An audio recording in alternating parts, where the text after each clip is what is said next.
বাংলাদেশে হিজবুত তাওহীদের যিনি প্রতিষ্ঠাতা, বাঙালির ঐতিহ্যবাহী পন্নী পরিবারের সন্তান জনাব মোহাম্মদ বাইজিদ খান পন্নী, তার লেখা বইগুলো আপনারা পড়েছেন। আমাদের হ্যান্ডবিল, আমাদের বক্তব্য সোশ্যাল মিডিয়া, পত্রিকার মাধ্যমে সারা বাংলাদেশের মানুষ আপনারা শুনতে পেরেছেন, আপনারা পড়ছেন, আপনারা জানেন। হিজবুত তাওহীদের বিরুদ্ধে কোন উগ্রবাদী গোষ্ঠী কোন মব সৃষ্টি করে অপপ্রচার করতে করে হামলা করতে পারে, কোন নেগেটিভ ভুল তথ্য দিয়ে মানুষকে হুজুগ সৃষ্টি করে গুজব সৃষ্টি করে আমাদের বিরুদ্ধে একটা আক্রমণ চালাতে পারে, এমন কোন ঘটনা হিজবুত তাওহীদ করে নেই। গত 30 বছরে হিজবুত তাওহীদ কারো উপরে একটা হামলা করে নাই, কারো উপরে একটা আক্রমণ করে নাই। কিন্তু দুঃখজনক ব্যাপার হচ্ছে রংপুরের পীরগাছায় সেখানে আব্দুল কুদ্দুস শামীম, যিনি রংপুর বিভাগীয় সভাপতি হিসেবে দায়িত্বভার গ্রহণ করার পরে এলাকার লোকজনদেরকে নিয়ে একটা প্রীতি ভোজের আয়োজন করেছিলেন। সেই আয়োজনের পূর্বেই স্থানীয় যারা উগ্রবাদী, যারা ধর্মকে নিয়ে অপরাজনীতি করে, যারা ধর্মকে নিয়ে স্বার্থ হাসিল করার চেষ্টা করে, সেই শ্রেণীটা আমাদের এই আব্দুল কুদ্দুস শামীমের বাড়িতে হামলা চালায়। সেখানে আমাদের আরো প্রতিবেশী প্রায় 40টি বাড়ির উপরে হামলা চালিয়ে লুটপাট করে আগুন দিয়ে ভস্ম করে দেয়। সেখানে এই ঘটনায় কিভাবে সৃষ্টি হয়েছে? তাওহীদি জনতার নামে, মুসলিম জনতার নামে ব্যানার টাঙিয়ে এই সব সন্ন্যাসী গোষ্ঠী তারা সাধারণ জনতাকে উস্কানি দিয়ে মিথ্যা প্রচারণা চালিয়ে, কারণ তারা তাদের নিজস্ব ব্যানারে যদি আমাদের উপর হামলা চালায় তাহলে সাধারণ মানুষকে তারা পাবে না। এই কারণে তারা এই উগ্রবাদী গোষ্ঠীরা সাধারণ মানুষের, যারা সাধারণ মুসলমান, তাদেরকে একটা ভুল মেসেজ, মিথ্যা তথ্য, মিথ্যা কথা দিয়ে তাদেরকে উস্কানি দিয়েছে। তারা বলেছে হিজবুত তাওহীদ এরা আল্লাহ রাসূলকে মানে না। এই ধরনের মিথ্যা কথা বলে সাধারণ মানুষকে উস্কানি দিয়ে আমাদের এই মব সৃষ্টির পায়তারা করেছে। সেখানে তারা ব্যানার টাঙিয়েছে তাওহীদি জনতা, মুসলিম তাওহীদি জনতা। কিন্তু তারা যদি তাদের ব্যানার দিত তাহলে একটা লোকও তারা কিন্তু পেত না। এই জন্য তারা এই ধরনের ষড়যন্ত্র চালিয়ে একটা মব সৃষ্টি করে আমাদের বাড়িঘরের উপরে হামলা চালিয়েছে। যখন আমাদের বাড়িঘরের উপরে হামলা চালিয়েছে, আমরা প্রশাসনকে আমরা বারবার জানিয়েছি, সেনাবাহিনীকে আমরা জানিয়েছি, আইন শৃঙ্খলা রক্ষাকারী বাহিনীকে আমরা জানিয়েছি। তাদেরকে আমরা বলেছি যে আমাদের বাড়িঘরের উপরে হামলা চালানো হচ্ছে, আপনারা আসুন।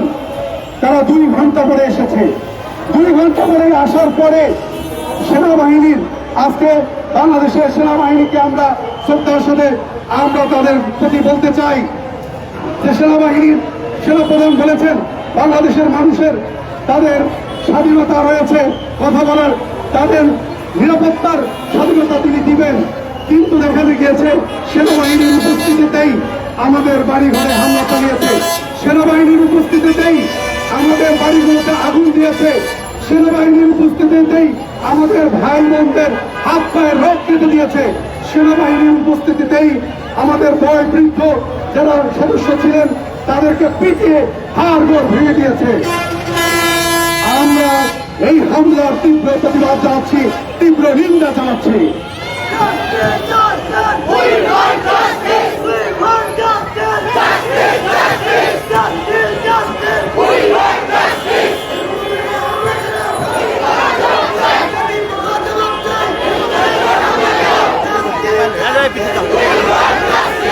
সম্মানিত সাংবাদিক বন্ধুগণ, সেখানে আমাদের উপরে যখন হামলা চালিয়েছে প্রশাসন কার্যকরী কোনো পদক্ষেপ গ্রহণ করেনি। আমাদের উপরে এই হামলার পরে আমরা প্রশাসনের কাছে আদালতে দ্বারস্থ হয়েছি, আমাদের পক্ষ থেকে আমরা মামলা দায়ের করেছি। কিন্তু সেখানে যে উগ্রবাদী গোষ্ঠী যারা এই হামলার সাথে জড়িত আমরা প্রমাণ পেয়েছি, সেখানে স্থানীয় জামাতের নেতৃবৃন্দ এই হামলার সাথে জড়িত ছিল। আমরা জামাতের কেন্দ্রীয় নেতৃবৃন্দের কাছ থেকে এই ঘটনার একটা বিবৃতি আশা করছি এবং স্থানীয় যে সকল সন্ত্রাসী উগ্রবাদী গোষ্ঠী যারা এই জামাতের নেতৃত্ব দিচ্ছে তাদেরকে বহিষ্কারের দাবি জানাচ্ছি। জামাতের কেন্দ্রীয় নেতৃবৃন্দ এ ব্যাপারে যথাযথ পদক্ষেপ গ্রহণ করবেন। সম্মানিত সাংবাদিক বন্ধুগণ, এরপরে সেখানে মামলা হওয়ার পরে সেই মামলার যে 1 নম্বর আসামি, সেই 1 নম্বর আসামি তারা সংঘবদ্ধভাবে আবারও বিভিন্ন ধরনের সমাবেশ করেছে, বিভিন্ন ধরনের ওখানে উগ্রবাদী তাণ্ডব চালিয়েছেন। 1 নম্বর আসামির নেতৃত্বে আমরা গতকালকে সংবাদ পেয়েছি, 1 নম্বর আসামির নেতৃত্বে তারা ইউনোর কাছে গিয়ে ইউনোকে হুমকি দামকি দিয়েছে, যেটা মিডিয়াতে এসেছে। এই যে সন্ত্রাসী যারা প্রশাসনকে হুমকি দেয়, যারা সাধারণ মানুষকে হুমকি দেয়, যারা নিরাপদ মানুষের উপরে হামলা চালায়, তারা কখনোই বাংলাদেশের দেশপ্রেমিক নাগরিক হতে পারে না। তারা কখনোই বাংলাদেশে এই ধরনের সন্ত্রাসী কর্মকাণ্ড করে সাধারণভাবে মানুষের বিমানকে হাইজ্যাক করে লুট করে এইভাবে তাণ্ডব চালাতে পারে না। তাদের এই তাণ্ডব বাংলাদেশকে একটা ইরাক, সিরিয়া, আফগানিস্তানের দিকে নিয়ে যেতে পারে।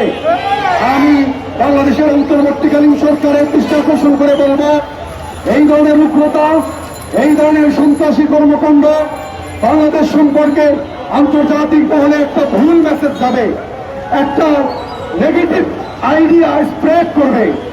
আপনারা এই ধরনের উগ্রবাদী কর্মকাণ্ডের বিরুদ্ধে যথাযথ পদক্ষেপ গ্রহণ করুন, না হলে বাংলাদেশকে তারা একটা জঙ্গিবাদী রাষ্ট্র পরিণত করার চেষ্টা করবে, একটা উগ্রবাদী রাষ্ট্র পরিণত করার চেষ্টা করবে। আমরা বাংলাদেশকে কখনোই উগ্রবাদী রাষ্ট্র পরিণত করতে দেব না।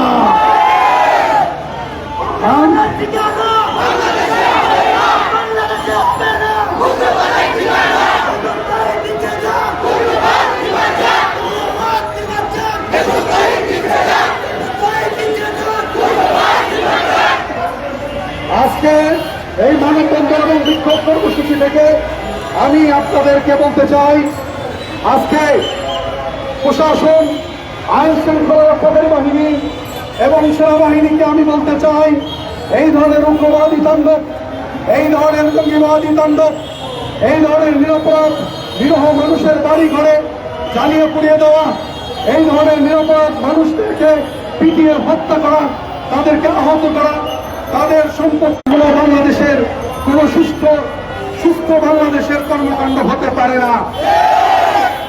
প্রশাসনের সামনে থেকে আমাদের গবাদি পশু, আমাদের গোয়াল থেকে এই ধরনের আসামিরা, এই ধরনের উগ্রবাদী কর্মকাণ্ডরা তারা লুটপাট চালিয়েছে।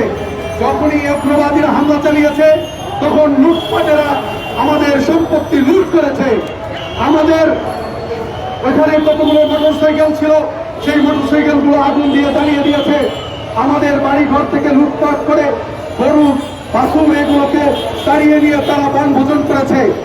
আমি আপনাদেরকে বলতে চাই, সম্মানিত সাংবাদিক বন্ধুগণ, এই ধরনের তাণ্ডব, এই ধরনের হুজব গুজব সৃষ্টিকারীরা বাংলাদেশের কখনোই শান্তি চায় না। বাংলাদেশকে কখনো একটা স্বাধীন সার্বভৌম রাষ্ট্র হিসাবে আন্তর্জাতিক মহলে মাথা উঁচু করে দাঁড়াক, তারা এই ধরনের কর্মকাণ্ড করছে। সম্মানিত বন্ধুগণ, সাংবাদিক বন্ধুগণ, প্রিয় এলাকাবাসী এবং আইন শৃঙ্খলা রক্ষাকারী বাহিনী যারা শুনছেন আমার বক্তব্য, আমি আপনাদেরকে অনুরোধ জানাবো, রংপুরের এই ঘটনায় আপনারা কার্যকরী পদক্ষেপ গ্রহণ করুন। রংপুরের এই ঘটনায় আপনারা যারা এই সন্ত্রাসী কর্মকাণ্ড করেছে তাদেরকে বিচারের আওতায় আনুন। যদি আপনারা তাদেরকে বিচারের আওতায় না আনেন, এই ধরনের ঘটনা বারবার করতে থাকবে। আমরা হিজবুত তাওহীদ, আমরা আমাদের উপরে এই ধরনের বারবার আক্রমণ হলে আমরা শান্তিপূর্ণভাবে শুধু কর্মসূচি নিয়ে যাচ্ছি, কিন্তু আমরা আমাদের আত্মরক্ষার অধিকার রয়েছে, আমরা আত্মরক্ষার অধিকার প্রয়োগ করব। আমরা আত্মরক্ষার যে মৌলিক অধিকার রয়েছে সেই অধিকারে আমরা রাস্তায় নামব, আরো কঠোর কর্মসূচি প্রয়োগ করব। বাংলাদেশে কোন উগ্রবাদের ঠাঁই হবে না ইনশাআল্লাহ, কোন জঙ্গিবাদের ঠাঁই হবে না ইনশাআল্লাহ, কোন ধর্ম ব্যবসায়ীর ঠাঁই হবে না ইনশাআল্লাহ। যারা ধর্ম নিয়ে অপরাধনীতি করছে, স্বার্থ হাসিল করছে, তাদের ঠাঁই হবে না বাংলাদেশে। আমরা বাংলাদেশের সাধারণ মানুষ, আমরা আমাদের ইমানের শক্তিতে, আমাদের দেশপ্রেমিকের শক্তিতে আমরা লড়াই চালিয়ে যাব, আমাদের প্রয়োজনে জীবন দেব ইনশাআল্লাহ। আমি সামনের দিকে প্রশাসন আরো কঠোর পদক্ষেপ গ্রহণ করবেন এই আশাবাদ ব্যক্ত করে, যদি কঠোর পদক্ষেপ না নেন তাহলে আমরা আরো কঠোর কর্মসূচি প্রয়োগ করবো ইনশাআল্লাহ। এই আহ্বান জানিয়ে আমি আমার বক্তব্য এখানে শেষ করছি। আল্লাহ হাফেজ। আসসালামু আলাইকুম ওয়া রাহমাতুল্লাহি ওয়া বারাকাতুহু।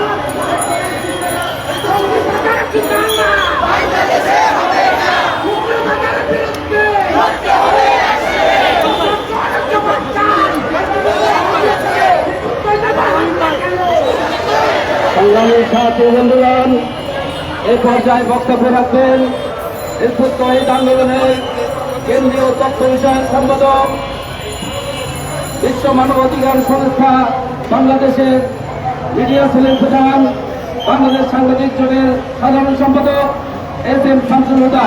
আমি তাকে তার গুরুত্বপূর্ণ বক্তব্য তুলে ধরার জন্য অনুরোধ জানাচ্ছি।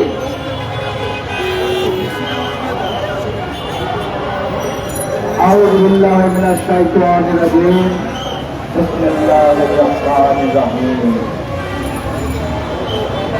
উপস্থিত আজকের অনুষ্ঠানে